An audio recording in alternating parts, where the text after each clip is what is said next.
It feels like just yesterday you were laughing with them, sharing stories, making plans for someday. Now, the calls are different. The news hits harder. Another friend is gone. The chairs at the weekly card game are emptier. The familiar voices on the phone fewer. This isn't just about losing someone. It's about facing a stark, undeniable truth. Our time here is finite, and the circle of our closest companions is inevitably shrinking. The sting of loss is profound, but beyond the grief, there's often a quiet, unsettling whisper. Am I next? This isn't a morbid thought. It's a natural, human response to the undeniable reality that as we age, the threads connecting us to those we cherish begin to fray and snap. It's a challenging period, filled with raw emotions and profound introspection, but it's also a time ripe for understanding, for growth, and for making peace with the inevitable. Before we dive deep into facing mortality and making peace, if you're looking for a community dedicated to embracing every stage of life with wisdom, joy, and practical strategies, make sure to hit that subscribe button right now on Aging Gracefully 60. We're here to guide you through the journey of aging, not just gracefully, but powerfully. Perhaps you felt this too, the cumulative weight of grief that settles in as more and more friends pass away. It's not just the individual losses, but the compounding effect of watching your social world, once vibrant and bustling, gradually diminish. This can lead to a profound sense of isolation, even when surrounded by family. The unique bond you shared with a lifelong friend, the inside jokes, the shared history, these are irreplaceable. When that person is gone, a piece of your own personal history goes with them, leaving a void that no one else can truly fill. The challenge isn't just the sadness of their absence, but the fear that you're being left behind, or that your own turn is approaching, making every new loss feel like a stark reminder of your own vulnerability. The familiar rhythm of your life, once punctuated by coffee dates, phone calls, or shared hobbies with these friends, gets disrupted, leaving behind an unsettling silence. You might find yourself withdrawing, not wanting to put yourself out there again, or feeling as though new connections simply won't measure up to the depth of those you've lost. It's a reality many of us face, this shrinking of our intimate circle, and it can leave you feeling adrift, disconnected, and profoundly lonely. The path to navigating this cumulative loss and the accompanying isolation lies in actively building new connections and nurturing existing ones with renewed intention. This doesn't mean replacing your lost friends. It means enriching your life in new ways and cherishing the bonds that remain. Consider joining a club or a group centered around an interest you've always had, or perhaps a new one you're curious about. Local community centers, libraries, and senior centers often have a wealth of activities, from book clubs to walking groups, art classes to volunteer opportunities. The key is to step outside your comfort zone, even if it feels daunting at first. Remember, everyone in these groups is there for a shared purpose, often looking for connection just like you. Another powerful strategy is to deepen your relationships with family members you might not see as often, or with acquaintances who could become closer friends. Reach out to distant relatives, schedule regular calls with siblings, or invite neighbors for coffee. You might be surprised by the common ground you discover and the new layers of support that emerge. Additionally, technology can be a wonderful tool for connection. Video calls with family far away, or even joining online communities centered around hobbies, can help bridge geographical gaps and provide a sense of belonging. Imagine the difference this could make, not just in easing loneliness, but in discovering new facets of yourself through these fresh interactions. It's a simple truth, isn't it, that human connection is vital at every stage of life. The death of a friend, particularly one close in age, often acts as a stark, undeniable mirror, reflecting back to us our own mortality. It's one thing to intellectualize that death is a part of life, but it's another entirely to experience it firsthand through the loss of someone you've shared so much with. This can trigger profound existential anxiety and fear. You might find yourself dwelling on the unknown, questioning the meaning of your own life, or becoming acutely aware of the ticking clock. This isn't just a fleeting thought. It can manifest as sleepless nights, a sense of unease, or even a feeling of urgency to do something before it's too late, without knowing what that something truly is. The comfortable illusion of indefinite time, which many of us unknowingly carry, shatters, leaving us to confront the raw reality of our finite existence. This confrontation can be unsettling, even terrifying, as it forces us to grapple with questions that have no easy answers, and to face the ultimate uncertainty. It's a deeply personal journey, often navigated in silence, but the fear can be paralyzing, hindering our ability to fully live and appreciate the present moment. Making peace with your own mortality, rather than allowing it to paralyze you, involves a multifaceted approach focused on acceptance, legacy, and present moment living. One crucial step is to engage in thoughtful, even if challenging, conversations about end-of-life planning. This isn't about rushing towards the end, but about taking control of what you can control, providing clarity for your loved ones, and easing your own mind. Consider drafting a will, establishing advanced directives for healthcare, and organizing your financial affairs. This act of preparation can be incredibly empowering, transforming fear into a sense of agency. Beyond practical matters, focus on what kind of legacy you want to leave behind, not necessarily in grand gestures, but in the everyday impact you have. This could be through sharing your wisdom with younger generations, volunteering for a cause you care about, or simply cultivating kindness and compassion in your interactions. Think about how this might apply to your own life. What stories do you want to tell? What values do you want to impart? Finally, and perhaps most importantly, cultivate a deep appreciation for the present moment. Practice mindfulness, whether through meditation, spending time in nature, or simply savoring small joys like a cup of tea or a beautiful sunset. When you focus on the now, the anxieties about the future tend to recede. Doesn't that resonate with you? The idea that truly living today is the best way to prepare for tomorrow? The grief experienced when a friend dies is often unique, distinct from the grief felt for a family member. While there's immense love, the bond with a friend often encompasses a shared history outside of immediate family dynamics. The adventures of youth, the career milestones, the witness to your evolving self through different life stages.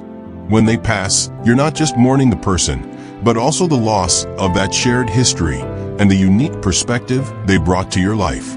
There's no one else who remembers that embarrassing story from college in quite the same way, or who witnessed your first big success, or who was there for a particular challenging moment. This can lead to a profound sense of loneliness, a feeling that a part of your own past has vanished, making it difficult to fully process the grief because a crucial witness to your life is no longer there.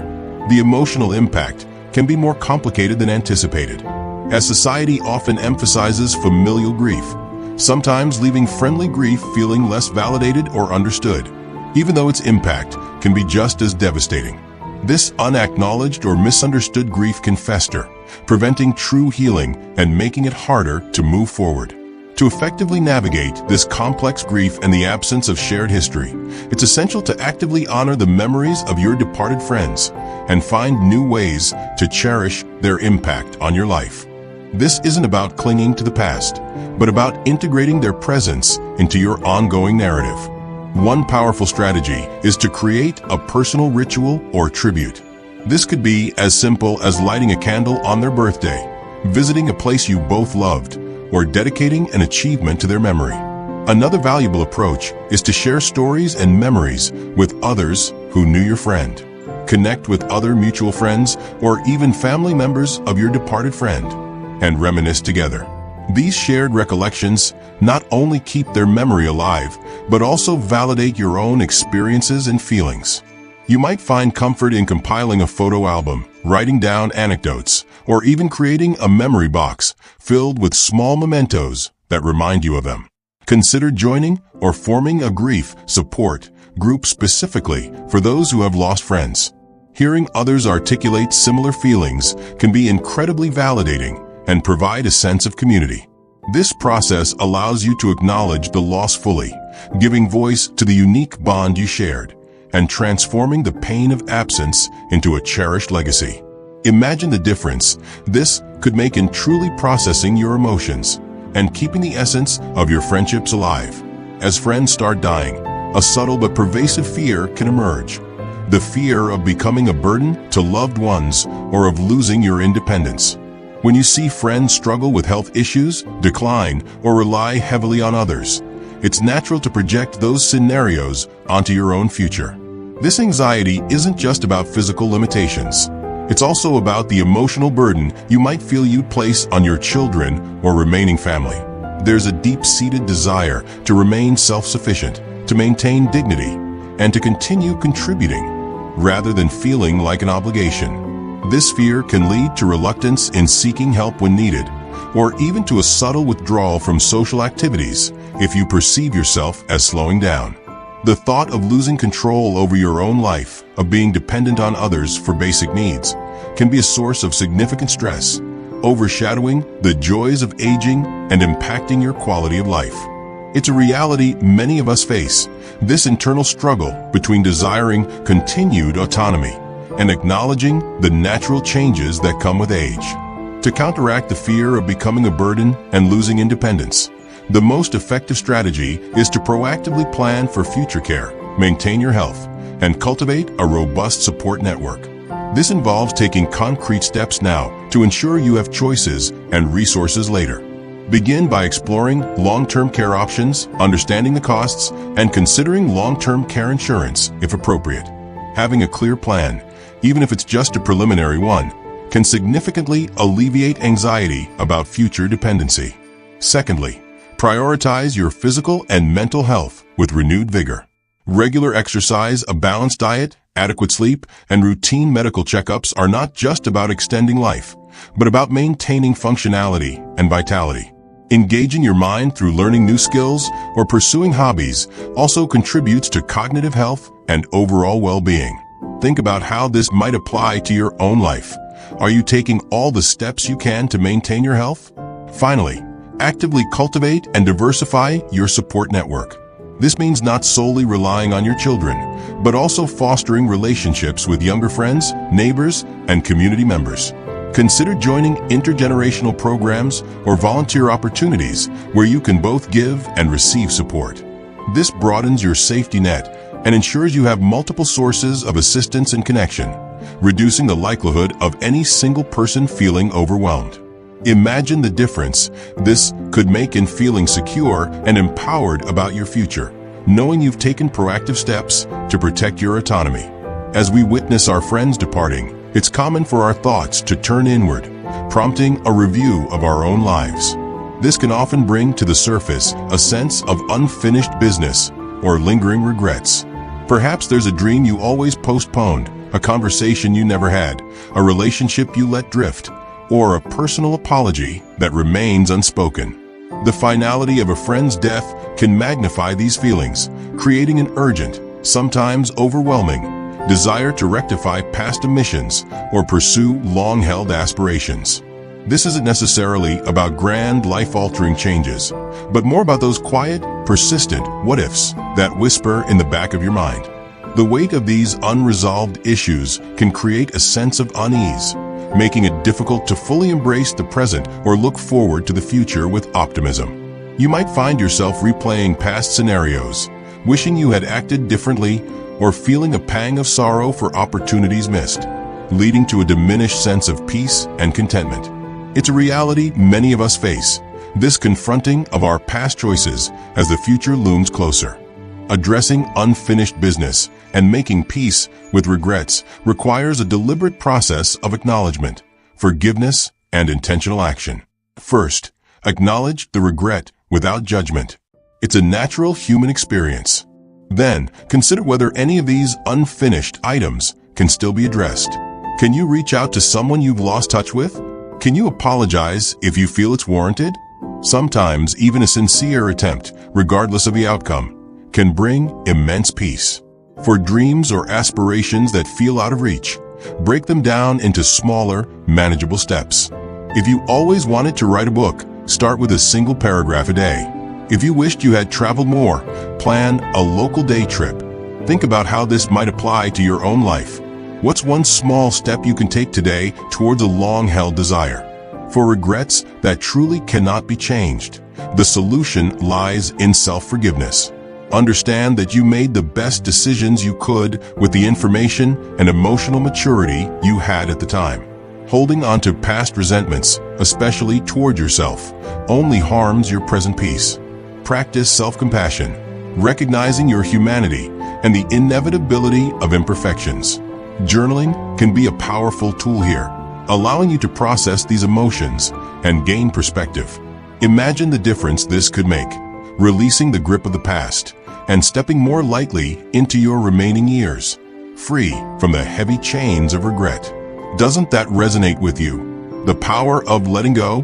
When a friend dies, it's not just the past and present that are impacted. There's also the profound loss of future shared experiences. This can be a particularly poignant and often overlooked aspect of grief. You might find yourself thinking about the vacations you planned to take together, the milestones you expected to celebrate, the everyday conversations you anticipated, or the support you assumed would always be there. These anticipated moments, now irrevocably gone, leave a different kind of void. It's the loss of potential, the unlived future that you had woven into the fabric of your relationship. This can lead to a sense of disillusionment or a feeling of being cheated out of valuable time. The future, which once seemed to stretch out with familiar faces, now feels less certain, perhaps even a bit emptier. This anticipatory grief, mourning what will never be, can be just as potent as grieving what has already passed, making it challenging to envision a fulfilling future without those cherished companions by your side. It's a reality many of us face, this quiet sorrow for the unwritten chapters. To cope with the loss of future shared experiences, the strategy involves intentionally creating new, meaningful future experiences and adapting your vision for what lies ahead. This doesn't diminish the importance of what you've lost, but it shifts your focus towards what is still possible. Begin by identifying what aspects of those shared future plans you truly valued. Was it the companionship, the adventure, the learning, or the simple joy of connection? Once you understand the underlying desire, explore new avenues to fulfill it. For instance, if you and a friend had planned a trip, consider taking a similar trip with a different companion, a family member, a new friend, or even as part of a guided tour. This can transform a painful reminder into a new opportunity for growth and enjoyment. Another vital step is to cultivate a sense of open-endedness and curiosity about your own future. Rather than rigidly adhering to past expectations, allow yourself to explore new hobbies, interests, or even aspirations you hadn't considered before. This could involve enrolling in a class, volunteering for a new cause, or picking up an old skill. Imagine the difference this could make, not just in filling a void, but in discovering new passions and pathways you might not have otherwise explored. It's a simple truth, isn't it? That life continues to offer new possibilities, even amidst profound loss. By embracing this mindset, you empower yourself to write new chapters, filled with fresh adventures and connections, proving that the future, though different, can still be rich and rewarding. As friends pass away, especially those who have been part of your life for decades, you can find yourself facing a subtle yet significant challenge: recalibrating your social identity. Much of who we are is shaped by the people we spend time with. Friends reflect aspects of ourselves back to us, and over time, these relationships become integral to our self-perception. When a close friend is gone, you might suddenly feel as though a piece of your own identity has been lost. Who are you without them? Who will remember those specific inside jokes, that shared past, or that particular version of you that only they knew? This can lead to a sense of disorientation, a feeling of being unmoored from familiar anchors. You might find yourself questioning your role in social circles, or even struggling to define yourself outside of the context of those long-standing friendships. It's a profound shift, one that goes beyond simple grief and touches upon the very core of who you believe yourself to be, leading to a subtle but persistent identity crisis. Perhaps you felt this too, this sense of your own social landscape shifting beneath your feet. To recalibrate your social identity in the face of these losses, the key is to actively redefine yourself based on your present interests, values, and evolving self, independent of past social structures. This isn't about forgetting your friends, but about recognizing that your identity is dynamic and continues to grow. Begin by engaging in deep self-reflection. What are your core values now? What brings you joy and fulfillment today? What new aspects of yourself are emerging? Journaling, meditation, or even talking to a trusted counselor can help in this process of self-discovery. Next, lean into your current passions and explore new ones. By pursuing activities that genuinely interest you, you naturally connect with like-minded individuals who appreciate you for who you are now, not just who you were. This could involve joining a new hobby group, taking a class, or volunteering for a cause that resonates with your current values. Think about how this might apply to your own life. What's one new interest you could explore that might introduce you to new people? Additionally, focus on cultivating your individual strengths and unique qualities. What makes you you outside of your relationships? Celebrate your resilience, your wisdom, your experiences. This internal strengthening allows you to build a renewed sense of self-worth and confidence, enabling you to step into new social situations with a clear understanding of your own value. Imagine the difference this could make in feeling grounded and secure, even as your social world changes. Doesn't that resonate with you? The power of self-definition? As more friends pass, an often unspoken challenge arises.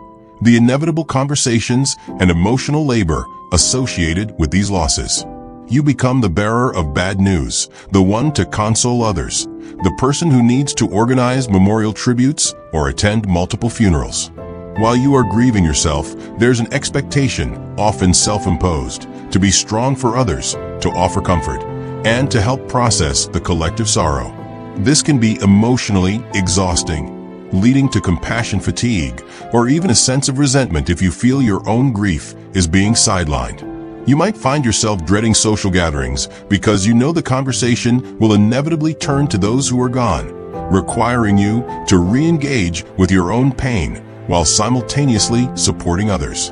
The constant exposure to loss and the demand for emotional resilience can wear you down, making it difficult to find space for your own healing. It's a reality many of us face, this balancing act of personal grief and collective support, and it can feel overwhelming at times. To effectively manage the inevitable conversations and emotional labor, it's crucial to practice self-care, set healthy boundaries, and find your own avenues for expressing grief. This means recognizing that your emotional well-being is paramount, and you can't pour from an empty cup. Firstly, prioritize self-care activities that genuinely replenish you, whether it's quiet reflection, engaging in a hobby, spending time in nature, or simply allowing yourself moments of stillness. Secondly, learn to set boundaries around your emotional capacity. It's perfectly acceptable to decline invitations to events that feel too emotionally taxing, or to politely steer conversations away from grief if you're not in a place to engage. You don't have to be everyone's sole source of comfort.